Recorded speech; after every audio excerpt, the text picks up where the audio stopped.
جس کمرے میں سے البرق گزر کر آیا تھا اس میں سے 2 مشعلیں نکلیں۔ یہ لکڑیوں کے سروں پر تیل میں بھیگے ہوئے کپڑے لپیٹ کر بنائی گئی تھیں۔ ان کے شعلے خاصے بڑے تھے۔ البرق نے آصفہ کو اپنے پیچھے کر لیا۔ اس کے ہاتھ میں خنجر تھا۔ یہ کھنڈر میں رہنے والی بدروہیں تھیں یا لڑکی کے تعاقب میں اس کا خاوند آ گیا تھا؟ البرق ابھی سوچ رہا تھا کہ ایک آواز گرجی، دونوں کو قتل کر دو۔ مشعلیں قریب آئیں تو ان کے ناشتے شعلوں میں البرق اور آصفہ کو 4 آدمی نظر آئے۔ ایک کے ہاتھ میں برچھی اور 3 کے پاس تلواریں تھیں۔ انہوں نے مشعلیں زمین میں گاڑ دیں۔ کھنڈر کا صحن روشن ہو گیا۔ چاروں آدمی البرق کے گرد بھوکے بھیڑیوں کی طرح آہستہ آہستہ چکر میں چلنے لگے۔ آصفہ اس کے پیچھے تھی۔ برآمدے میں سے ایک اور آواز آئی، مل گئے، زندہ نہ چھوڑنا۔ یہ لڑکی کے بوڑھے قائبین کی آواز تھی۔ آصفہ البرق کے عقب سے آگے آ گئی۔ اس نے حقارت اور غصے سے بوڑھے سے کہا، آگے آؤ اور مجھے قتل کر دو، میں تم پر لعنت بھیجتی ہوں، میں اپنی مرضی سے یہاں آئی ہوں۔ چاروں مسلح آدمی ان کے گرد کھڑے تھے۔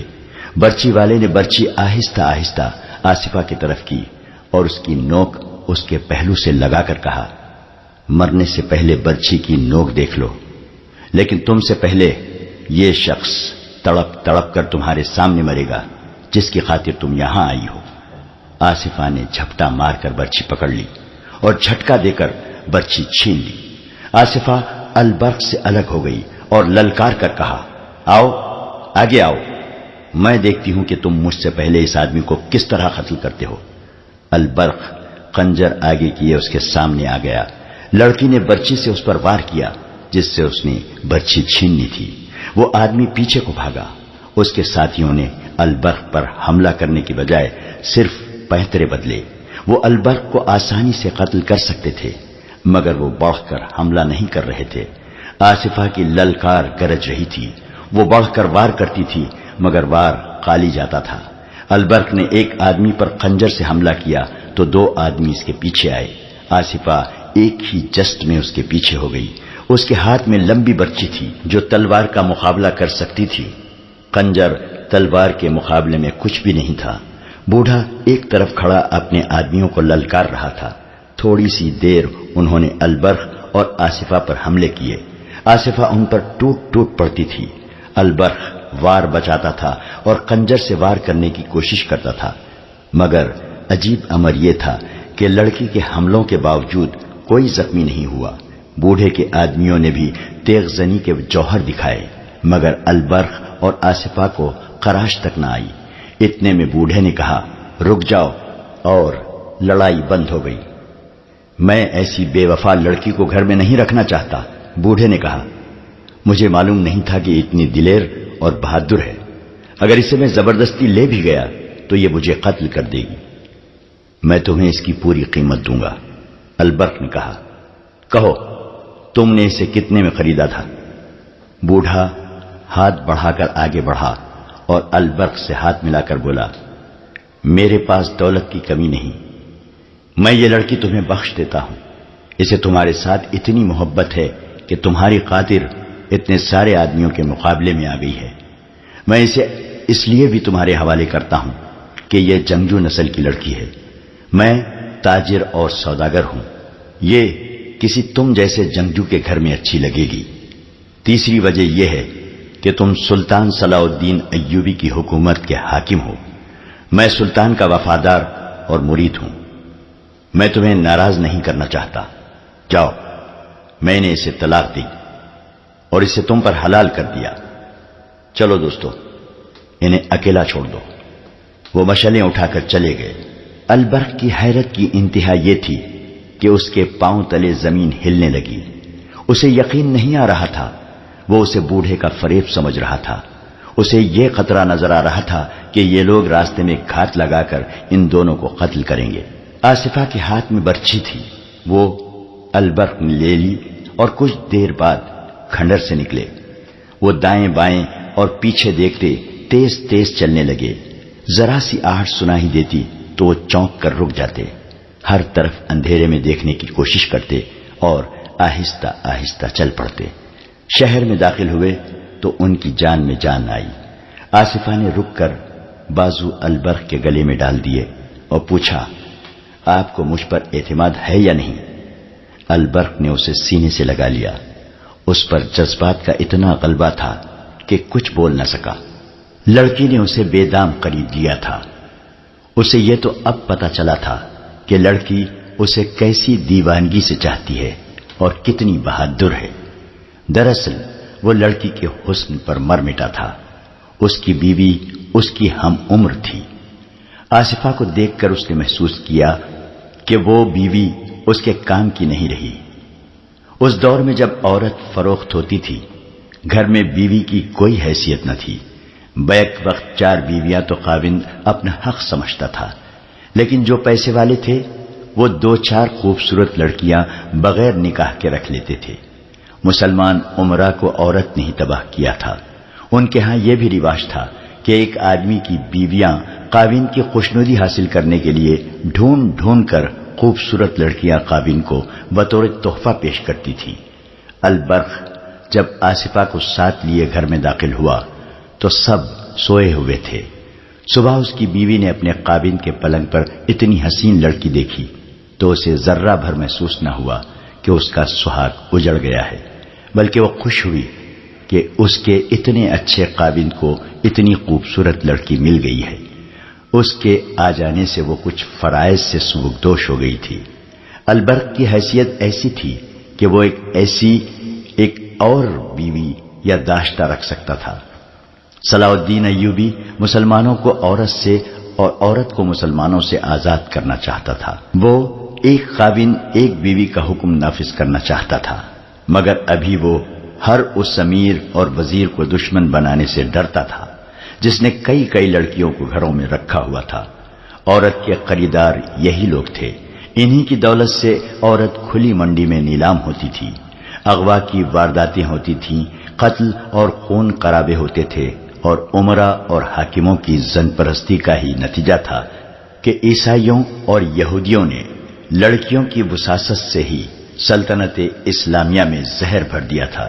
اس کے علاوہ سلطان ایوبی کو یہ احساس بھی پریشان کیے ہوئے رکھتا تھا کہ یہی عورت مردوں کے دوش بدوش کفار کے خلاف لڑا کرتی تھی، مگر اب یہ عورت جو جہاد میں مرد کے لیے آدھی قوت تھی، مرد کی تفریح اور عیاشی کا ذریعہ بن گئی ہے۔ اس سے صرف یہ نہیں ہوا کہ قوم کی آدھی جنگی قوت ختم ہو گئی ہے، بلکہ عورت ایک ایسا نشہ بن گئی ہے جس نے قوم کی مردانگی کو بیکار کر دیا ہے۔ سلطان ایوبی عورت کی عظمت بحال کرنا چاہتا تھا۔ اس نے ایک منصوبہ تیار کر رکھا تھا جس کے تحت وہ غیر شادی شدہ لڑکیوں کو باقاعدہ فوج میں بھرتی کرنا چاہتا تھا۔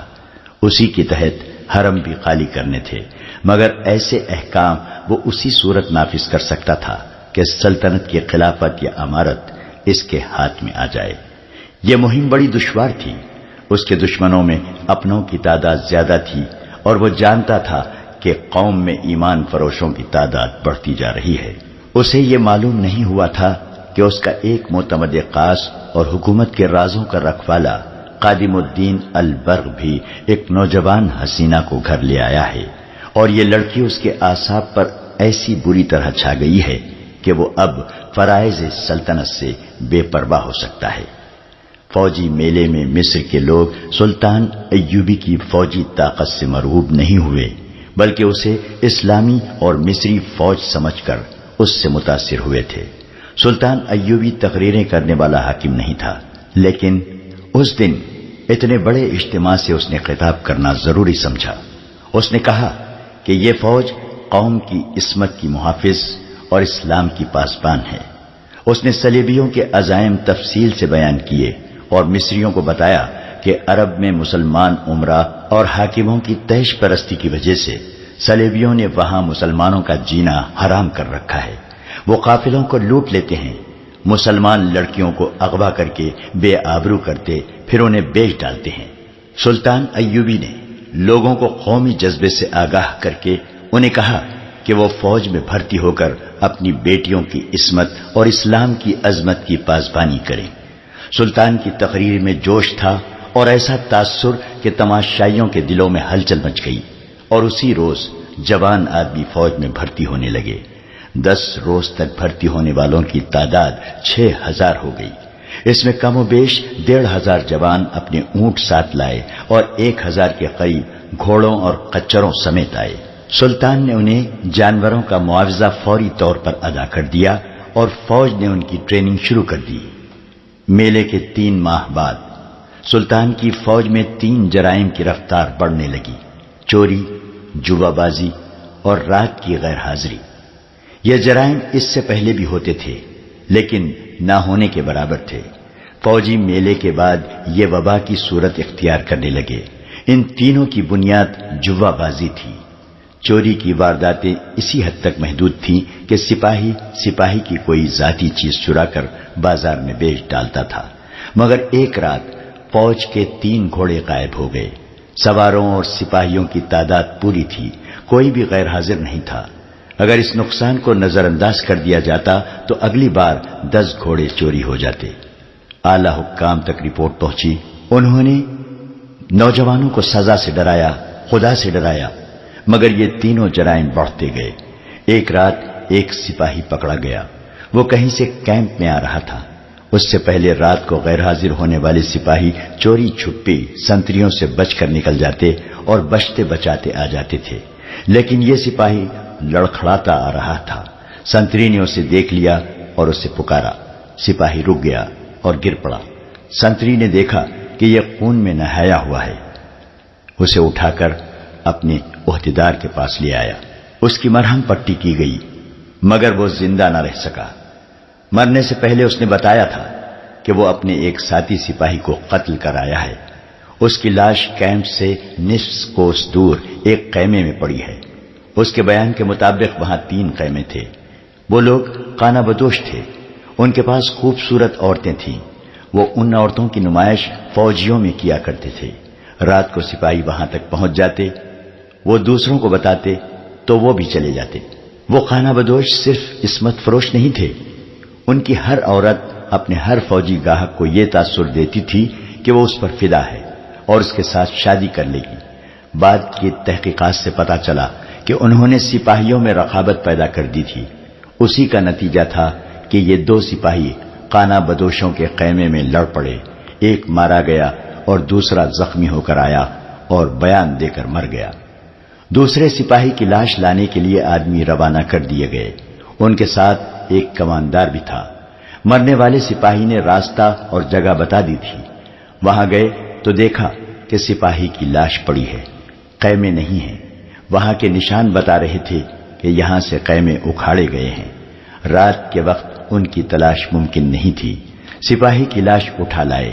اس حادثے کی رپورٹ سلطان ایوبی کو دی گئی اور یہ بھی بتایا گیا کہ فوج میں جرائم بڑھ گئے ہیں اور 3 گھوڑے بھی چوری ہو چکے ہیں۔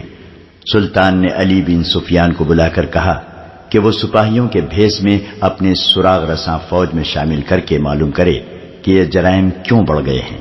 سلطان نے اس سلسلے میں البرق کو بھی حکم دیا۔ اس کیوں کا جواب شہر کے اندر موجود تھا، جہاں تک علی بن سفیان کے سراغ رسانوں کی رسائی محال تھی۔ یہ ایک بہت بڑا قلعہ نما مکان تھا۔ مصریوں کا ایک کنبہ نہیں بلکہ پورا خاندان اس میں رہتا تھا۔ اس مکان اور مکینوں کو شہر میں عزت حاصل تھی کیونکہ یہاں خیرات بہت تقسیم ہوتی تھی۔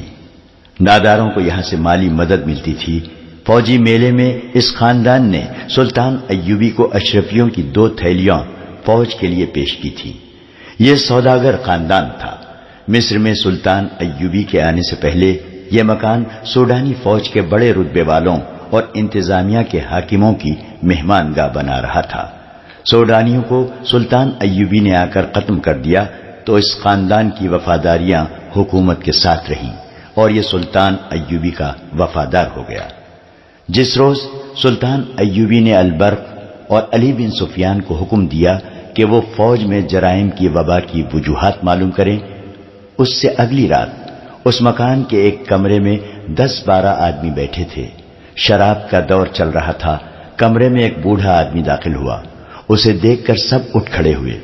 اس کے ساتھ ایک بڑی خوبصورت لڑکی تھی جس کا آدھا چہرہ نقاب میں تھا۔ کمرے میں داخل ہوتے ہی دروازہ بند کر دیا گیا اور لڑکی نے نقاب اٹھا دیا۔ وہ بوڑھے کے ساتھ بیٹھ گئی۔ کل امیر مصر تک اطلاع پہنچ گئی ہے کہ فوج میں جوے بازی اور بدکاری بڑھ گئی ہے۔ بوڑھے نے کہا، ہماری آج کی یہ نشست بہت اہم ہے۔ امیر نے سپاہیوں کے بھیس میں فوج میں سراغ رساں شامل کرنے کا حکم دے دیا ہے۔ ہمیں ان سراغ رسانوں کو ناکام کرنا ہے۔ تازہ اطلاع بڑی ہی امید افزا ہے۔ 2 مصری سپاہیوں نے ایک عورت پر لڑ کر ایک دوسرے کو قتل کر دیا ہے۔ یہ ہماری کامیابی کی ابتدا ہے۔ 3 مہینوں میں صرف ایک مسلمان سپاہی نے دوسرے کو قتل کیا اور خود بھی قتل ہوا۔ ایک آدمی نے بوڑھے کی بات کاٹ کر کہا، کامیابی کی یہ رفتار بہت سست ہے۔ کامیابی ہم اسے کہیں گے جب ایوبی کا کوئی نائب سالار اپنے سالار کو قتل کر دے گا۔ میں تو کامیابی اسے کہوں گا جب کوئی سالار یا نائب سالار صلاح الدین ایوبی کو قتل کر دے گا۔ بوڑھے نے کہا، مجھے معلوم ہے کہ 1000 سپاہی قتل ہو جائیں تو بھی کوئی فرق نہیں پڑتا۔ ہمارا مطمع نظر ایوبی کا قتل ہے۔ آپ سب کو پچھلے سال کے دونوں واقعات یاد ہوں گے۔ ساحل پر سلطان ایوبی پر تیر چلایا گیا، وہ قطع گیا۔ روم سے آدمی آئے، وہ ایسے ناکام ہوئے کہ سب کے سب مارے گئے اور ایک بدبخت مسلمان ہو گیا۔ اس سے کیا ظاہر ہوتا ہے؟ یہی کہ سلطان کو قتل کرنا اتنا آسان نہیں جتنا آپ لوگ سمجھتے ہیں۔ یہ بھی ہو سکتا ہے کہ ایوبی قتل ہو جائے تو اس کا جانشین اس سے زیادہ سخت اور کٹر مسلمان ثابت ہو۔ اس لیے یہ طریقہ زیادہ بہتر ہے کہ اس کی فوجوں کو اس خوبصورت تباہی کے راستے پر ڈال دو جس پر سلیب کے ستاروں نے بغداد اور دمشق کے مسلمان عمرا اور حاکموں کو ڈال دیا ہے۔ سلیب کے پرستاروں اور سوڈانیوں کو شکست کھائے 1 سال گزر گیا ہے۔ ایک نے کہا، اس 1 سال میں آپ نے کیا کیا ہے؟ محترم، آپ بڑا لمبا راستہ اختیار کر رہے ہیں۔ 2 آدمیوں کا قتل بے حد لازمی ہے، ایک صلاح الدین ایوبی، دوسرا علی بن سفیان۔ اگر علی بن سفیان کو ختم کر دیا جائے تو ایوبی اندھا اور بہرا ہو جائے۔ ایک اور نے کہا، میں نے وہ آنکھیں حاصل کر لی ہیں جو سلطان ایوبی کے سینے کے ہر ایک راز کو دیکھ سکتی ہیں۔ بوڑھے نے کہا، اور اس لڑکی کی پیٹھ پر ہاتھ رکھا جو اس کے ساتھ آئی تھی۔ بوڑھے نے کہا، یہ ہیں وہ آنکھیں، دیکھ لو ان آنکھوں میں کیا جادو ہے۔ تم سب نے صلاح الدین ایوبی کے ایک حاکم قادم الدین البرق کا نام سنا ہوگا۔ تم میں سے بعض نے اسے دیکھا بھی ہوگا۔ صرف 2 آدمی ہیں جو صلاح الدین ایوبی کے سینے میں دیکھ سکتے ہیں، ایک علی اور دوسرا البرق۔ علی بن سفیان کو قتل کرنا حماقت ہوگی۔ میں نے جس طرح البرق پر قبضہ کر لیا ہے اسی طرح علی پر بھی کر لوں گا۔ البرق آپ کے قبضے میں آ چکا ہے؟ ایک نے پوچھا۔ ہاں، بوڑھے نے لڑکی کے ریشمی بالوں کو ہاتھ سے چھیڑ کر کہا، میں نے اسے ان زنجیروں میں جکڑ لیا ہے۔ میں نے آج آپ سب کو چند اور باتیں بتانے کے علاوہ یہ خوشخبری بھی سنانے کے لیے بلایا ہے کہ ہمیں جلدی برخاست ہونا ہے، کیونکہ ہم سب کا ایک ہی جگہ اکٹھا ہونا ٹھیک نہیں۔ اس لڑکی کو تم سب شاید جانتے ہو۔ مجھے بالکل امید نہیں تھی کہ یہ اتنی استادی سے یہ ڈرامہ کھیل لے گی۔ اس کی عمر دیکھیے، پختہ نہیں ہے۔ میں پورا 1 سال ایسے موقع کی تلاش میں مارا مارا پھرتا رہا کہ علی بن سفیان یا البرق کو یا دونوں کو پھانس سکوں۔ میں ان سے ملا کبھی نہیں، کیونکہ میں ان کی شناخت میں نہیں آنا چاہتا تھا۔ فوجی حکام کو سلطان شہریوں سے دور رکھتا ہے۔ آخر اس نے فوجی میلے کا اعلان کر دیا اور مجھے پتا چل گیا کہ اس نے اپنے فوجی کمانداروں، سالاروں اور عہدیداروں سے کہا ہے کہ میلے میں وہ شہریوں میں بیٹھیں اور ان سے باتیں کریں اور ان پر اپنا رعب نہیں بلکہ اعتماد پیدا کریں۔ مجھے علی بن سفیان کہیں نظر نہیں آیا۔ اس لڑکی کو میں ساتھ لے گیا تھا۔ البرق نظر آ گیا۔ اس کے ساتھ 2 کرسیاں خالی تھیں۔ میں نے لڑکی کو اس کے بازو بٹھا دیا۔ اسے میں 8 مہینوں سے استادی طریقے سکھا رہا تھا۔ مجھے اپنا بوڑھا خاوند اور اپنے آپ کو خریدی ہوئی مظلوم لڑکی بتا کر اس نے البرق جیسے مومن کو اپنی خوبصورتی میں گرفتار کر لیا۔ ملاقات کا وقت اور جگہ طے کر لی۔ میں نے اسے بتایا کہ اسے کھنڈر میں کیا ناٹک کھیلنا ہے۔ لڑکی کھنڈر میں چلی گئی۔ میں 4 آدمیوں کے ساتھ وہاں موجود تھا۔ 2 آدمی اس وقت یہاں موجود ہیں، 2 کو آپ سب نہیں جانتے، وہ ہمارے گروہ کے آدمی ہیں۔ اس نے البرق پر ثابت کر دیا کہ یہ اس کی خاطر جان دے دے گی۔ ہمارے 4 ساتھیوں نے البرق پر اور اس پر تلواروں سے حملے کیے۔ اس نے برچی کے وار کیے۔ یہ ناٹک اس قدر حقیقی معلوم ہوتا تھا کہ البرق کو شک تک نہ ہوا۔ کم وقت کے دماغ میں یہ بھی نہ آئی کہ تلواروں کے اور برچی کے اتنے وار ہوئے مگر کوئی زخمی تک نہ ہوا۔ میں نے یہ کہہ کر یہ کھیل ختم کیا کہ یہ لڑکی کسی بہادر کے ہاں ہی اچھی لگتی ہے۔ میں نے اسے خوشی کا اظہار کرتے ہوئے البرق کے حوالے کر دیا۔ میں نے اسے اپنا نام آصفہ بتا رکھا ہے۔ لڑکی نے کہا، میں حیران ہوں کہ اتنی پختہ عمر کا حاکم اتنی آسانی سے میرے جال میں پھنس گیا ہے۔ میں نے اسے شراب کا عادی بنا دیا ہے۔ اس نے کبھی نہیں پی تھی۔ پہلی بیوی اسی گھر میں رہتی ہے، اس کے بچے بھی ہیں، لیکن وہ سب کو جیسے بھول گیا ہے۔ لڑکی نے محفل کو تفصیل سے بتایا کہ اس نے کیسے کیسے طریقوں سے سلطان ایوبی کے اس معتمد خصوصی کی عقل کو اپنی مٹھی میں لے رکھا ہے۔ ان 3 مہینوں میں یہ لڑکی مجھے صلاح الدین ایوبی کے کئی قیمتی راز دے چکی ہے۔ بوڑھے نے کہا، سلطان ایوبی بہت زیادہ فوج تیار کر رہا ہے۔ اس میں سے وہ آدھی مصر میں رکھے گا اور باقی نصف کو اپنی کمان میں عیسائی بادشاہوں کے خلاف لڑانے کے لیے لے جائے گا۔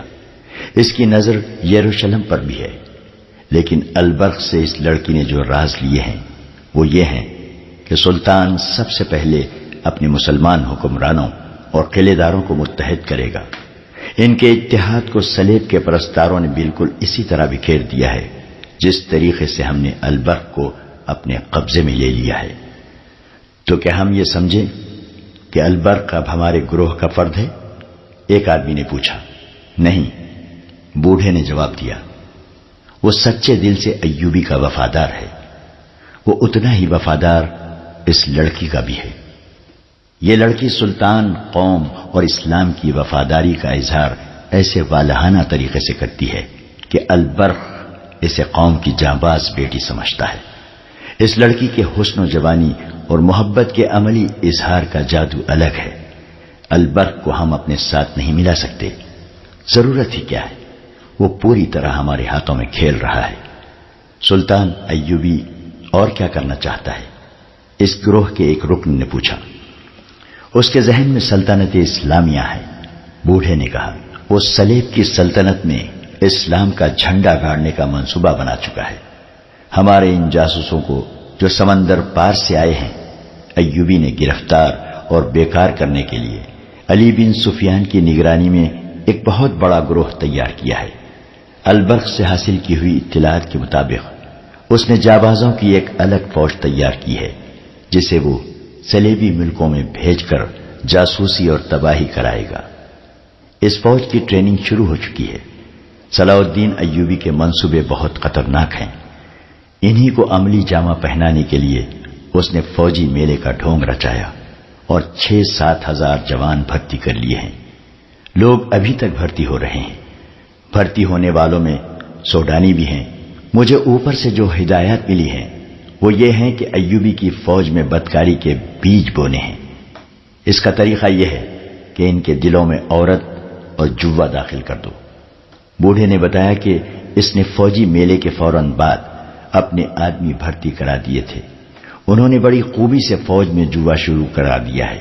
جوا اور عورت ایسی چیزیں ہیں جو انسان کو چوری اور قتل تک لے جاتی ہیں۔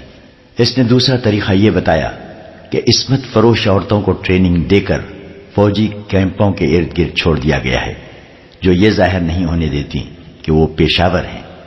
انہوں نے سلطان کے فوجیوں کو بدی کے راستے پر ڈالنے کے ساتھ ساتھ ان میں رقابت بھی پیدا کر دی ہے۔ بوڑھے نے کہا، اس کی کامیابی پرسوں سامنے آئی ہے۔ 2 سپاہی ایک عورت کے خیمے میں بیک وقت پہنچ گئے۔ دونوں لڑ پڑے اور ایک دوسرے کو بری طرح زخمی کر دیا۔ ایک تو خیمے میں ہی مر گیا اور دوسرے کے متعلق پتہ چلا کہ کیمپ میں جا کر مر گیا۔ یہ رپورٹ سلطان ایوبی تک پہنچ گئی ہے۔ اس نے علی بن سفیان اور البرق کو حکم دیا ہے کہ فوجوں میں اپنے سراغ رسانوں کو بھیج کر معلوم کریں کہ جوا بازی، چوری چکاری اور بدکاری کیوں بڑھتی جا رہی ہے۔ لہذا آپ سب ان تمام عورتوں سے جو اسی کام میں مصروف ہیں کہہ دیں کہ کیمپوں کے قریب نہ جائیں۔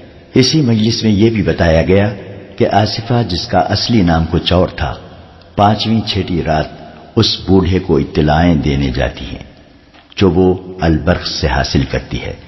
جس رات اسے باہر نکلنا ہوتا ہے وہ البرق کو شراب میں ایک خاص صفوف کھول کر پلا دیتی ہے۔ اس کے اثر سے صبح تک اس کی آنکھ نہیں کھل سکتی۔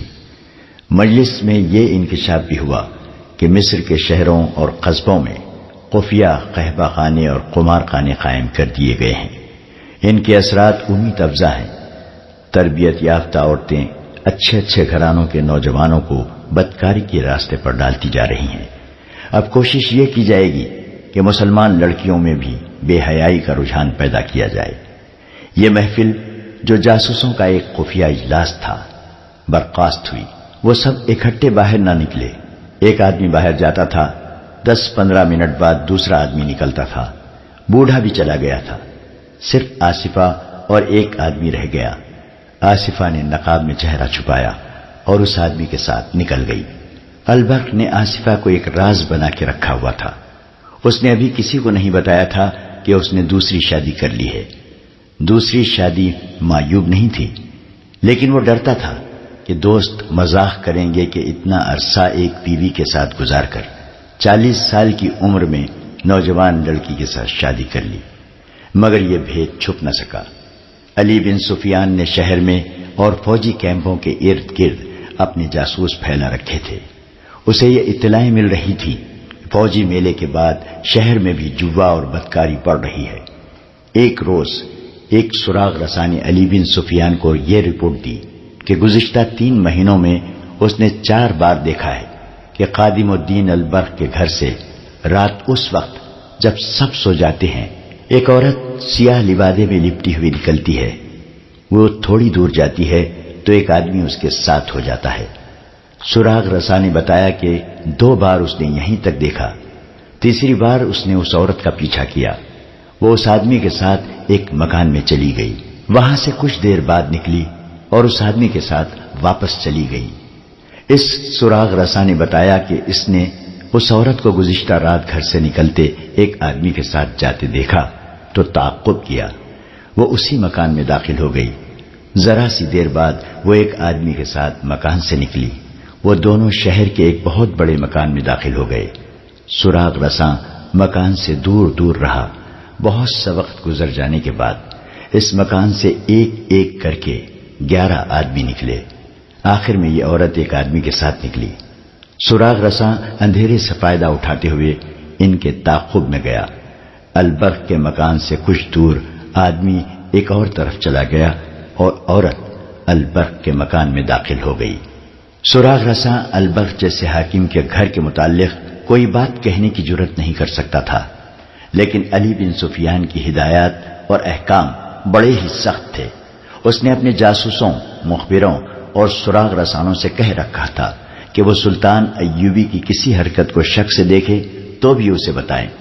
وہ کسی کے رتبے کا لحاظ نہ کریں۔ جہاں انہیں کسی قسم کا شک ہو، خواہ کتنا ہی معمولی کیوں نہ ہو، وہ علی بن سفیان کو تفصیل سے بتائیں۔ یہ سبق جاسوسی کی ٹریننگ میں شامل تھا کہ جاسوسی کی کامیابی کا دار و مدار ایسی ہی حرکتوں اور باتوں سے ہوتا ہے جنہیں بے معنی سمجھ کر نظر انداز کر دیا جاتا ہے۔ اس سراغ رسا نے 4 مرتبہ جو مشاہدہ کیا تھا وہ علی بن سفیان کے لیے اہم تھا۔ وہ البرق کی بیوی کو اچھی طرح جانتا تھا۔ وہ ایسی عورت نہیں تھی کہ راتوں کو کسی غیر مرد کے ساتھ باہر جائے۔ البرق کی کوئی بیٹی جوان بھی نہیں تھی۔ یہ تو کسی کو بھی علم نہ تھا کہ البرق نے ایک نوجوان لڑکی کے ساتھ شادی کر لی ہے۔ اس نے اس مسئلے پر بہت غور کیا۔ اسے یہ خیال بھی آ گیا کہ البرق اس کا دوست بھی ہے۔ اسے حق پہنچتا تھا کہ اس کے دوست کے گھر میں کوئی گڑبڑ ہے تو اس کے لیے کچھ کرے، مگر اس کے ذہن میں جو سوچ غالب تھی وہ یہ تھی کہ شہر میں مشکوک عورتوں کا ریلا سا آ گیا تھا۔ کہیں ایسا تو نہیں کہ البرق کسی بدکار عورت کے چکر میں آ گیا ہو۔ ایک طریقہ اس کے دماغ میں آ گیا۔ اس نے اپنے محکومے کی ایک عورت کو اس روپ میں البرق کے گھر میں بھیجا کہ وہ ایک مظلوم عورت ہے، اس کا خاوند مر گیا ہے اور اس کے بیٹے آوارہ ہو گئے ہیں، لہذا اس کی اعانت کی جائے۔ ہدایت کے مطابق یہ عورت اس وقت البرق کے گھر میں گئی جب وہ گھر میں نہیں تھا۔ دوسری ہدایت کے مطابق وہ سارے گھر میں پھری تو اسے آصفہ نظر آ گئی۔ یہ عورت البرق کی پہلی بیوی سے ملی، اپنی فریاد پیش کی اور کہا کہ البرق کی پہلی بیوی یعنی البرق سے اس کی سفارش کرے۔ باتوں باتوں میں اس نے کہا، آپ کی بیٹی کی شادی ہو گئی ہے یا ابھی کنواری ہے؟ اسے جواب ملا، یہ میری بیٹی نہیں، میرے خاوند کی دوسری بیوی ہے، 3 مہینے ہوئے انہوں نے دوسری شادی کر لی ہے۔ علی بن سفیان کے لیے یہ اطلاع حیران کن تھی۔ اس کے دل میں یہی شک پیدا ہو گیا کہ رات کو باہر جانے والی اس کی نئی بیوی ہو سکتی ہے۔ علی نے ایک اور عورت کے ہاتھ البرق کی پہلی بیوی کو پیغام بھیجا کہ وہ اسے کہیں باہر ملنا چاہتا ہے مگر البرق کو پتہ نہ چلے۔ اس نے یہ بھی کہلا بھیجا تھا کہ ان کے گھر کے متعلق کوئی بہت ہی ضروری بات کرنی ہے۔ علی نے ملاقات کے لیے ایک جگہ بھی بتا دی اور وقت وہ بتایا جب البرق دفتر میں مصروف ہوتا تھا۔ وہ آ گئی۔ علی بن سفیان کے دل میں اس معزز عورت کا بہت ہی احترام تھا۔ اس نے البرق کی بیوی سے کہا کہ اسے معلوم ہوا ہے کہ البرق نے دوسری شادی کر لی ہے۔ بیوی نے جواب دیا، خدا کا شکر ہے کہ اس نے دوسری شادی کی ہے، چوتھی اور 5ویں نہیں کی۔ باتیں کرتے کرتے علی بن سفیان نے پوچھا، وہ کیسی ہے؟ بہت خوبصورت ہے، بیوی نے جواب دیا۔ شریف بھی ہے؟ علی بن سفیان نے پوچھا۔ آپ کو اس پر کسی قسم کا شک تو نہیں؟ کچھ دیر تک وہ گہری سوچ میں پڑی رہی۔ علی نے کہا، اگر میں یہ کہوں کہ وہ کبھی کبھی رات کو باہر چلی آتی ہے تو آپ برا تو نہ مانیں گی؟ وہ مسکرائی اور کہنے لگی، میں خود پریشان تھی کہ یہ بات کس سے کروں۔ میرے خاوند کا یہ حال ہے کہ اس کا غلام ہو گیا ہے، مجھ سے تو اب بات بھی نہیں کرتا۔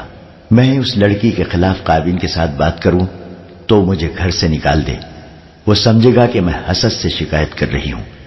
یہ لڑکی صاف نہیں، ہمارے گھر میں شراب کی بو بھی کبھی نہیں آئی تھی، اب وہاں مٹکے خالی ہوتے ہیں۔ شراب؟ علی بن سفیان نے چونک کر پوچھا، البرق شراب بھی پینے لگا ہے؟ صرف پیتا نہیں، بیوی نے کہا، بدمست اور مدہوش ہو جاتا ہے۔ میں نے 6 بار اس لڑکی کو رات کے وقت باہر جاتے اور بہت دیر بعد آتے دیکھا ہے۔ میں نے یہ بھی دیکھا ہے کہ جس رات لڑکی کو باہر جانا ہوتا ہے اس رات البرق بے ہوش ہو جاتا ہے، صبح بہت دیر سے اٹھتا ہے۔ لڑکی بدماش ہے، اسے دھوکہ دے رہی ہے۔ لڑکی بدماش نہیں، علی بن سفیان نے کہا، وہ جاسوس ہے، وہ البرق کو نہیں قوم کو دھوکہ دے رہی ہے۔ جاسوس؟ بیوی نے چونک کر کہا، میرے گھر میں جاسوس؟ وہ اٹھ کھڑی ہوئی، دانت پیس کر بولی، آپ جانتے ہیں کہ میں شہید کی بیٹی ہوں۔ البرق پکا مسلمان تھا، اس نے زندگی اسلام کے نام پر وقف کر رکھی تھی۔ میں بچوں کو جہاد کے لیے تیار کر رہی ہوں اور آپ کہتے ہیں کہ میرے بچوں کا باپ ایک جاسوس لڑکی کے قبضے میں آ گیا ہے؟ میں اپنے بچوں کے باپ کو قربان کر سکتی ہوں، قوم اور اسلام کو قربان ہوتا نہیں دیکھ سکتی۔ میں دونوں کو قتل کر دوں گی۔ علی بن سفیان نے اسے بڑی مشکل سے ٹھنڈا کیا اور اسے سمجھایا کہ ابھی یہ یقین کرنا ہے کہ یہ لڑکی جاسوس ہے اور یہ بھی دیکھنا ہے کہ البرق بھی جاسوسوں کے گروہ میں شامل ہو گیا ہے یا اسے شراب پلا کر صرف استعمال کیا جا رہا ہے۔ اس عورت کو یہ بھی بتایا گیا ہے کہ جاسوسوں کو قتل نہیں گرفتار کیا جاتا ہے اور ان کے دوسرے ساتھیوں کے متعلق پوچھا جاتا ہے۔ علی بن سفیان نے اسے کچھ ہدایات دی اور اسے کہا کہ وہ لڑکی کی ہر حرکت پر نظر رکھے۔ یہ عورت چلی گئی۔ یوں معلوم ہوتا تھا جیسے علی بن سفیان کی ہدایت پر ٹھنڈے دل سے عمل کرے گی، مگر اس کی چال اور اس کے انداز سے یہ بھی معلوم ہوتا تھا کہ کسی بھی وقت بے قابو ہو جائے گی۔ وہ حرم کی عورت نہیں تھی، وہ خاوند کی وفادار بیوی اور ملک و ملت پر جان نثار کرنے والی قوم کی بیٹی تھی۔ خادم الدین البرق اور علی بن سفیان صرف رفیق کار ہی نہیں تھے، ان کی گہری دوستی بھی تھی۔ وہ ہم عمر تھے، انہوں نے اکٹھے مورکے لڑے تھے، دونوں سلطان ایوبی کے پرانے ساتھی تھے۔ اتنی گہری دوستی کے باوجود البرق نے علی بن سفیان سے دوسری شادی چھپا رکھی تھی۔ علی کو معلوم ہوا تو اس نے البرق کے ساتھ اس ضمن میں کوئی بات نہ کی۔ وہ اس کی بیوی کی وساطت سے اس کے گھر کا معمہ حل کرنے کی کوششوں میں لگا ہوا تھا۔ اس نے البرق کے مکان اور اس مکان کے درمیان اپنے جاسوسوں میں اضافہ کر دیا تھا، جہاں البرق کی نئی بیوی رات کو جایا کرتی تھی۔ البرق کی پہلی بیوی کے ساتھ باتیں کیے 2 راتیں گزر گئی تھیں، لڑکی باہر نہیں نکلی تھی۔ جاسوس پوری رات بیدار رہے تھے۔ تیسری رات نصف شب سے ذرا پہلے علی بن سفیان گہری نیند سویا ہوا تھا۔ اس نے اپنے عملے اور اپنے ملازموں سے کہہ رکھا تھا کہ وہ جب چاہیں اسے جگا سکتے ہیں۔ وہ ان حاکموں سے مختلف تھا جو کسی کو آرام میں مقل ہونے کی اجازت نہیں دیتے تھے۔ اس رات علی کو ملازم نے گہری نیند سے بیدار کیا اور کہا، عمر آیا ہے، گھبرایا ہوا ہے۔ علی بن سفیان کمان سے نکلے ہوئے تیر کی طرح کمرے سے نکلا، صحن 2-3 چھلانگوں میں عبور کیا اور دیوڑی سے باہر نکل گیا۔ اس کے عملے کا ایک آدمی باہر کھڑا تھا۔ اس نے کہا، ملازم کو دوڑائیں، 10-12 سوار فوراً منگوائیں، اپنا گھوڑا جلدی تیار کریں، پھر آپ کو بتاتا ہوں کہ کیا ہوا ہے۔ علی بن سفیان نے ملازم کو 14 مسلح سوار اور اپنا گھوڑا اور تلوار لانے کو دوڑایا اور عمر سے پوچھا، کہو کیا بات ہے؟ عمر اور عازر نام کے 2 جاسوس آصفہ کو دیکھنے کے لیے متعین تھے۔ علی بن سفیان نے انہیں حکم دے رکھا تھا کہ لڑکی گھر سے نکل کر کہیں جائے تو اسے فوراً اطلاع دی جائے۔ عمر بڑی خطرناک اطلاع لے کر آیا تھا۔ اس نے بتایا کہ تھوڑی دیر گزری، البرق کے گھر سے سیاہ چادر میں سر سے پاؤں تک لپٹی ہوئی ایک عورت نکلی۔ 50-60 گز آگے گئی تو البرق کے گھر سے اسی لباس میں ایک اور عورت نکلی۔ وہ بہت تیز اگلی عورت کے پیچھے چلی گئی۔ جب اس سے ذرا دور رہ گئی تو اگلی عورت رک گئی۔ دونوں جاسوس چھپے ہوئے تھے، انہیں کوئی نہ دیکھ سکا۔ وہ تعاقب بھی چھپ کر کرتے تھے۔ دونوں عورتوں میں نہ جانے کیا بات ہوئی، ان میں سے ایک نے تالی بجائی۔ کہیں قریب سے ایک آدمی نکلا، اس نے بعد میں آنے والی عورت کو پکڑنا چاہا۔ عورت نے اس پر کسی ہتھیار کا وار کیا جو اندھیرے میں نظر نہیں آتا تھا۔ اس آدمی نے بھی اس پر ہتھیار سے وار کیا۔ جو عورت پہلے آئی تھی اس کی آواز سنائی دی، اسے اٹھا کر لے چلو۔ دوسری عورت نے اس پر وار کیا، اس کی چیخ سنائی دی۔ دوسری عورت نے اس پر ایک اور وار کیا اور آدمی کا وار بچایا بھی۔ دونوں عورتیں زخمی ہو گئی تھیں۔ عمر علی بن سفیان کو اطلاع دینے دوڑ پڑا۔ آزار وہیں چھپا رہا، اسے یہ دیکھنا تھا کہ یہ لوگ کہاں جاتے ہیں۔ علی بن سفیان نے اس قسم کے ہنگامی حالات کے لیے تیز رفتار اور تجربے کار لڑاکا سواروں کا ایک دستہ تیار رکھا ہوا تھا۔ یہ سوار اپنے گھوڑوں کے قریب سوتے تھے، زینے اور ہتھیار ان کے پاس رہتے تھے۔ انہیں یہ مشق کرائی جاتی تھی کہ رات کے وقت ضرورت پڑنے پر وہ چند منٹوں میں تیار ہو کر ضرورت کی جگہ پہنچیں۔ وہ اس قدر تیز ہو گئے تھے کہ علی بن سفیان کے ملازم نے دستے کے کماندار کو اطلاع دی کہ 14 سوار بھیج دو، تو وہ علی بن سفیان کے کپڑے بدلنے اور اس کا گھوڑا تیار ہونے تک پہنچ گئے۔ علی بن سفیان کی قیادت اور عمر کی رہنمائی میں وہ واردات کی جگہ پہنچے۔ 2 سواروں کے ہاتھوں میں ڈنڈوں کے ساتھ تیل میں بھیگے ہوئے کپڑوں کی مشلیں تھیں۔